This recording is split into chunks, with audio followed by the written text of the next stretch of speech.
Dengarkan detik-detik hari wafat Siti Khadijah. Orang yang cuman ada Rasulullah di hatinya.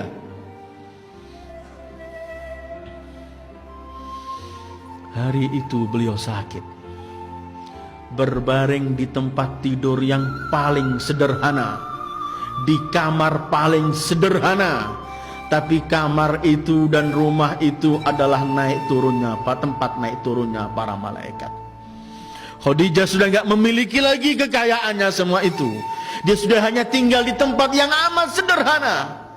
Di kamar sederhana ada Khadijah, ada Rasulullah, ada Zahra yang masih 5 tahun umurnya, salamullahi alaiha. Sunyi, tidak ada satu kalimat pun terungkap di kamar itu. Semua cuman pandang memandang. Khadijah mengeluarkan suara lebih keras, menangis beliau. Kemudian melihat Rasul, sekali melihat putrinya Zahra.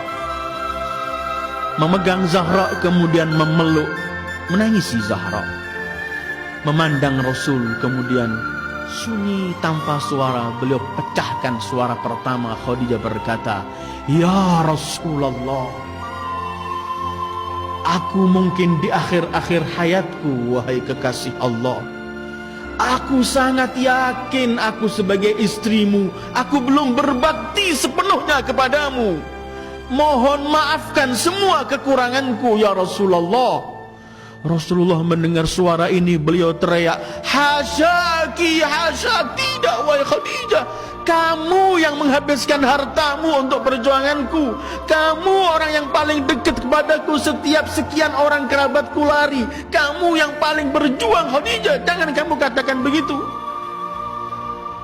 Khadijah memeluk lagi Fatimah.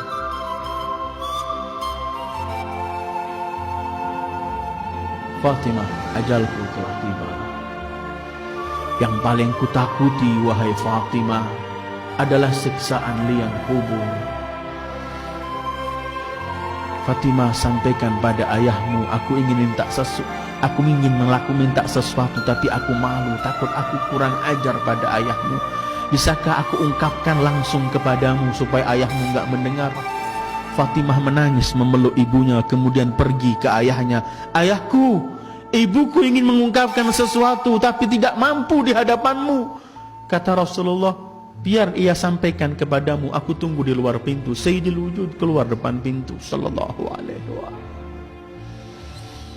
Fatimah dipeluk erat oleh Khadijah. "Putriku Fatimah, aku takut. Inilah akhir hidupku di dunia yang fana. Aku sangat takut dengan liang kubur. Hei putriku, aku ingin minta serban ayahmu yang biasa dipakai untuk menerima wahyu agar menjadi kafanku. Tapi aku tidak berani, mohon, aku takut kurang ajar depan Rasulullah."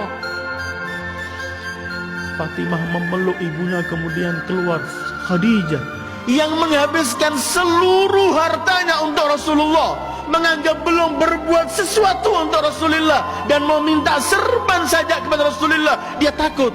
Bukan artinya takut karena Rasul membentak, karena Rasul tidak. Fatimah keluar menyampaikan kepada ayahnya. Ayahnya kemudian datang melepas serbannya, kemudian berkata, "Berkabar gembiralah engkau Khadijah. Berkali-kali Jibril menyampaikan salam Allah untukmu dan telah mempersiapkan istanamu di surga." Dalam riwayat bahkan saat itu Jibril datang dengan kafan, dengan 5 kafan yang pernah saya sampaikan ketika kita membicarakan Imam Husain. Salah satu kafan itu untuk Khadijah. Kemudian Jibril berkata, "Sampaikan salam dari Allah kepada Khadijah, biar ia kembali kepada Allah dengan kafan dari Allah," dan kemudian diberi kafan serban Rasulullah sallallahu alaihi wasallam. Asma binti Umais datang. Melihat Siti Khadijah menangis, beliau berkata, "Istri Rasul, kenapa engkau menangis? Bukankah engkau istri Rasul? Pasti kedudukanmu tinggi di sisi Allah. Pasti surga menantimu." Kata Khadijah, "Aku yakin, tapi aku melihat anak gadis ini masih kecil, wahai Asma. Asma, wanita Gadis itu ketika dikawinkan, di hari pertamanya dia nggak mampu melakukan sesuatu di rumah suaminya. Dia memerlukan pendamping ibunya untuk menyampaikan sesuatu kepadanya. Aduhai, kesiannya Zahra di hari perkawinannya sudah tidak lagi menyaksikan aku. Asma kemudian bersumpah, demi Allah wahai Khadijah, aku akan mendampingi putrimu sampai akhir. Wa sadaqat Asma, dan memang Asma begitu akhirnya. Karena di hari perkawinan Siti Fatimah ketika diserahkan ke rumah Imam Ali, Rasulullah pernah berkata, semua yang di kamar keluarlah. Rasulullah kemudian memegang tangan Imam Ali dan Fatimah, kemudian menyampaikan doa. Ketika Rasul menoleh, Rasul di pojok melihat ada baju hitam, ada seseorang. Rasul teriak, siapakah engkau? Bukankah telah kuperintahkan semua harus keluar? Kemudian Asma menoleh, aku Asma ya Rasulullah, aku bukan melanggar perintahmu, tapi aku telah janji dengan ibu Fatimah agar aku antarkan sampai akhir di rumah suaminya. Ketika Rasulullah mendengarkan nama Khadijah, Rasulullah kemudian berkata, Asma, semoga Allah membalas semua kebaikanmu karena kamu telah berbuat baik kepada Khadijah dan Fatimah. Khadijah wafat. Siti Sayyidah Fatimah mengelilingi jenazah Khadijah, kemudian memegang Rasul seraya berkata, Abata, aina ummi, aina ummi, di mana kelak ibuku? Jibril menyampaikan salam kepada Fatimah, salam dari Allah bahwa ibunya di surga. Ini orang-orang yang sekeliling Rasulullah ayyuhal ikhwah. Ini orang-orang yang dipilih oleh Allah untuk hatinya ada Rasulullah. Setelah Khadijah wafat, Rasul kawin dengan siapapun tidak pernah melupakan Khadijah. Setiap kesempatan yang diingat cuma Khadijah. Dalam Bukhari pernah meriwayatkan, Aisyah pernah berkata, aku tidak pernah cemburu dengan istri Rasul seperti cemburuku dengan Khadijah. Padahal aku tidak pernah melihatnya, karena ia telah wafat jauh sebelum Rasul mengawini aku. Tapi karena apa? Karena seringnya aku mendengar Rasul memuji Khadijah. Kalau menyembelih kambing untuk dibagikan, Rasul berkata, berikan dulu pada kawan-kawan Khadijah. Kadang-kadang datang seorang wanita tua, Rasulullah mengamparkan serbanya, disuruh duduk, ditanyai keadaannya, sampai Aisyah berkata, siapa? Ajuz, seorang wanita tua yang kamu hormati. Kata Rasulullah, Aisyah, ia adalah sadiqatu Khadijah, fa inna husnal ahdi minal iman. Ini kawannya Khadijah. Tidak pernah Rasul melupakan Siti Khadijah. Wafat Khadijah, Rasul masuk ke Lahad, dikubur di Ma'la di Hajun sana, dikubur dengan Abu Talib, dengan Abdul Muttalib, dengan Abdu Manaf bareng di Ma'la. Dan ada kubahnya, semua orang berziarah ke tempat itu.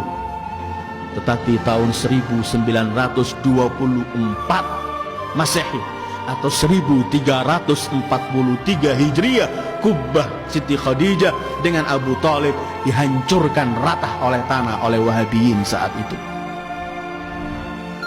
seperti tempat-tempat yang lain. Inilah Khadijah dan perjalanannya dengan Rasulullah sallallahu alaihi wasallam. Ketika beliau mencintai Rasulullah, beliau yakin beliau tidak pernah melakukan sesuatu kepada Rasulullah, karena selalu beliau menganggap kurang dan tidak pernah melakukan sesuatu. Karena Rasulullah agung, mulia baginya, karena itu kemudian beliau melihat dirinya sedikit dan tidak pernah melakukan sesuatu. Ayyuhal ikhwah, inilah sekelumit mengenai Siti Khadijatul Kubra At-Tahirah. Mudah-mudahan kelak kita mampu menatap dan melihat wajah beliau ketika beliau bersama Rasulullah sallallahu alaihi wasallam. Beliau adalah Ibu Zahra, beliau adalah Ibu Fatimah. Mudah-mudahan Allah memperkenankan kita untuk mencintai Rasul, mencintai Khadijah, mencintai Zahra, dan kemudian kita kelak wafat membawa cinta itu, dan kelak di akhir hari kiamat kita memandang wajah mereka dan memperoleh syafaat dari mereka. Wassallallahu ala khairi khalqihi Muhammad wa alihi ajma'in. Wassalamu alaikum warahmatullahi wabarakatuh.